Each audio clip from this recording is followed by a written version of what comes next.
इचलकरंजीत 1,71,000 रुपयांचा मुद्देमाल जप्त. गुटखा विक्रीवर एलसीबीची धडक कारवाई. माननीय पोलीस अधीक्षक श्री योगेश कुमार गुप्ता यांनी आगामी निवडणुकांच्या पार्श्वभूमीवर जिल्ह्यातील अवैध धंद्यावर प्रभावी कारवाई करून त्यांचे समूळ उच्चाटन करण्याच्या सूचना दिल्या आहेत. त्या अनुषंगाने स्थानिक गुन्हे अन्वेषण शाखेचे पोलीस निरीक्षक श्री रवींद्र कळमकर यांनी विविध पथके तयार करून अवैध धंद्यावर छापे मारण्यासाठी रवाना केली होती.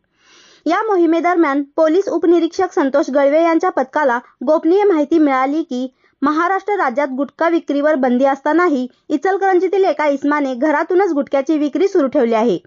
मिळालेल्या माहितीच्या आधारे पथकाने इचलकरंजी येथील इंदिरानगर गल्ली क्रमांक 3 येथील वसीम युनुस तांबोळी वय 29 यांच्या राहत्या घरावर छापा टाकला.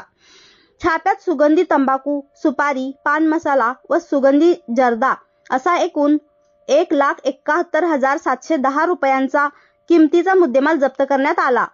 आरोपी व जप्त माल पुढील कारवाईसाठी इचलकरंजी पोलीस ठाण्याच्या ताब्यात देण्यात आला आहे. ही कारवाई माननीय पोलीस अधीक्षक श्री योगेश कुमार गुप्ता व माननीय पोलीस अधीक्षक श्री अण्णासाहेब जाधव यांच्या मार्गदर्शनाखाली स्थानिक गुन्हे अन्वेषण शाखेचे पोलीस निरीक्षक रवींद्र कळमकर, पोलीस उपनिरीक्षक संतोष गळवे तसेच पोलीस अंमलदार वैभव पाटील, महेश पाटील, विशाल चौगुले, संतोष बर्गे, राजू कोरे आणि सागर चौगुले यांच्या पथकाने केली. MS51 न्यूज करिता सुभान फकीर.